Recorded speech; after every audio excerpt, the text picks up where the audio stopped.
Torej, za temo mojega referata sem si izbral temo slovenski film, to pa zaradi tega, ker me ta tema zanima, ker se nekoliko spoznam na njo, ker se tudi zanimam za to temo, nasplošno za film, pa tudi za slovenski film, za zgodovino filma in na nek način bi rad povedal tudi nekaj iz svoje lastne osebne izkušnje. Mogoče za začetek vam pokažem, katero literaturo sem uporabljal. Ena zanimiva revija, ki sem jo na novo odkril, je revija Kino, potem filmski leksikon, taka debela knjiga, v kateri so napisani zbrani svetovni film, slovenski in svetovni filmi, panorama slovenskega filma, ki govori samo o slovenskem filmu. Potem pa, kar se tiče dokumentarnega filma, je zanimiva knjiga Etnološki film med vizijo in tradicijo, ki jo je napisal Naško Križnar. Potem pa poznate revijo Premiera, to dobite pač v Koloseju in vseh kinematografih.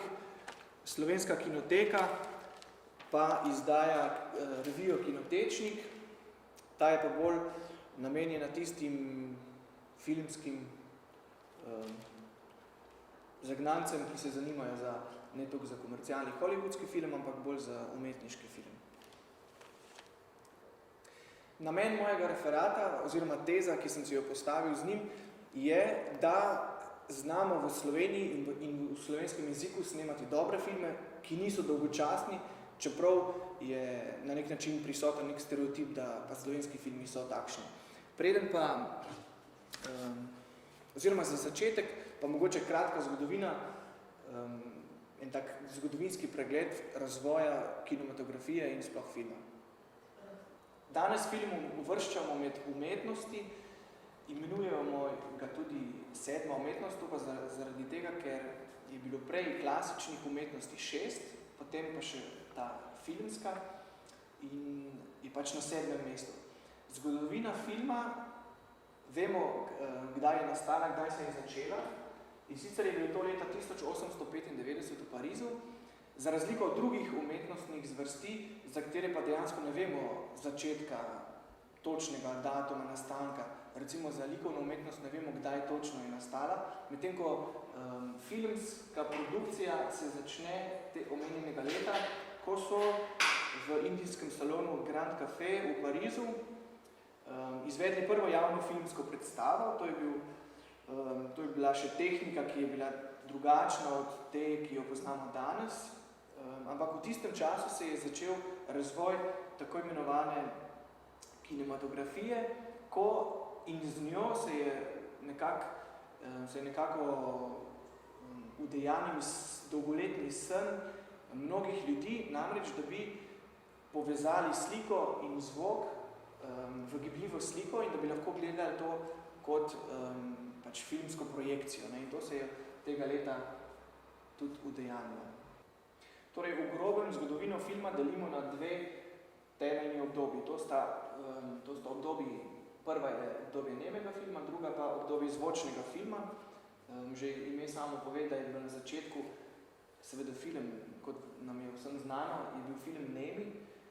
Začel se je leta 1895, že relativno kmalu zatem so pa v Ameriki leta 1927 predvajali prvi zvočni film. To je bil film pevec jazza oziroma v originalnem naslovu The Jazz Singer.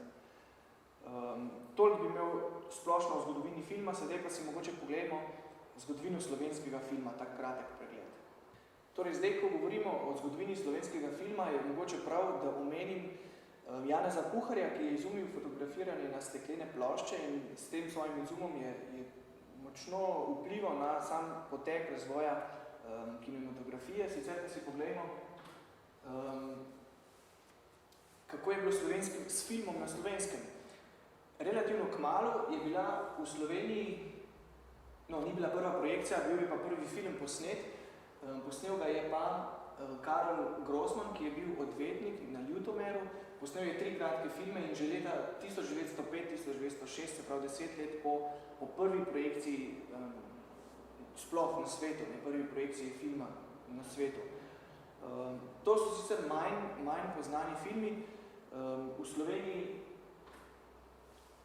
se pa za prvi celovečerni film šteje V kraljestvu Zlatoroga iz leta 1931. Njegov režiser je bil Janko Ravnik, pač scenarist Juš Kozak. V tem času so posneli veliko teh tako imenovanih kulturno-alpinskih filmov, ki so jih seveda posneli v slovenskih Alpah, v Julijskih Alpah, recimo, ko so snemali pohod na Triglav ali pa tega Zlatoroga v gorah. Ti gorniški filmi so bili seveda vsi nemi filmi, zato so na nek način še toliko bolj za današnji čas zanimivi, za tisti čas pa tudi, ker je bil to prvi primer, da so ljudje lahko v dolini v kinematografu opazovali slovenske gore na gibljivih slikah, kar je bila totalna novost. Mogoče iz tega predvojnega obdobja ali pa iz obdobja nemega filma omenim še poklicnega fotografa Veličana Bešterja, ki je že leta 1922 ustanovil filmsko podjetje z imenom Slovenija Film, prva slovenska filmska tovarna. Zgodovinski pregled slovenskega filma lahko nadaljujemo po drugi svetovni vojni, kar pa pri nas sovpada z zvočnim filmom, ker namreč v Sloveniji smo prvi celovečerni zvočni film dobili leta 1948, posnel ga je France Štiglic, njegov naslov pa je Na svoji zemlji. To je bil film pretresljiva zgodba, pretresljiv film o povojnih, o zadnjih letih vojne in tistih zadnjih trenutkih vojne. Posneli so ga pa v Baški grapi. Potem njegovi zelo znani filmi so tudi Balada o trobenti in oblaku, pa Tistega lepega dne, Dolina miru iz leta 1956. Mogoče pa najbolj znani njegov film Nejoči Peter iz leta 1964, ki pa je hkrati tudi postavil nek standard, neka merila za tako imenovan mladinski film, za slovenski mladinski film. Verjetno ta film vsi poznamo, ker je po mojem mnenju eden najbolj znanih slovenskih filmov. Ko sem študiral te članke in knjige, se mi zdi, da bi lahko potegnili neko vzporednico med delom, ki ga je naredil France Štiglic v povojnih letih, z delom, ki ga je naredil Jan Cvitkovič v pač povojnih slovenskih letih, se pravi takoj po naši osamosvojitvi. Predvsem pri tem mislim na film Kruh in mleko, ki je dobil pomembno nagrado v Benetkah na filmskem festivalu in na nek način je tudi Jan Cvitkovič s tem svojim filmom postavil nek nov standard, tokrat pa res filmu samostojne Slovenije. Sicer bi pa pri tem svojem pregledu zgodovinskega razvoja slovenskega filma prešel iz 60 let na 90 leta, se pravi na leta takoj po slovenski osamosvojitvi, ko se je na nek način v razvoju slovenskega filma zgodil nek nov val, nek nov začetek. Torej, tukaj sem naštel nekaj najbolj znanih slovenskih filmskih ustvarjalcev in njihove filme. Andrej Košak, Outsider, Igor Štern, Damjan Kozole, Sašo Podgoršek, Metod Pevec Vinči s filmom Babica gre na jug, ki je bil verjetno prvi film v samostojni Sloveniji in je bil v tistem času zelo odmeven, mislim, da ga je posnel leta 1991. Potem pa še Janez Burger s filmom Ulero in ta film oziroma nek kratek odlomek bi vam rad pokazal zdaj v tem trenutku in z njim bi rad nekako demonstriral na nek način, da je kljub samo slovenski film zelo gledljiv in da Slovenci znamo snemati dobre filme, ker znamo ujeti ta pristen slovenski jezik in pa nek način življenja, ki ga imamo, pa si ga kar pogledamo. To je odlomek iz konca filma. Kaj stari? Kaj se mi zdaj zgodilo? Kaj? Tam pri nas sem šel na televino, sem tako malo dvojni košarek na zgodne. Pa sem gledal tam, pa sem gledal košarkarske žoge. Tako je, ful poceni, pa što zgodne.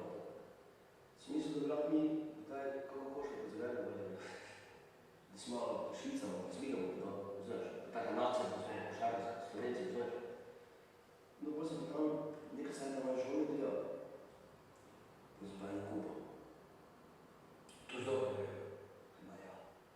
Po mojem mnenju je ravno ta zadnji film primer, da pa Slovenci kljub vsemu znamo delati dobre filme in sicer zaradi tega, ker režiserji znajo ujeti resnično življenje in pa pristen jezik, ki ga mi dejansko govorimo v Sloveniji.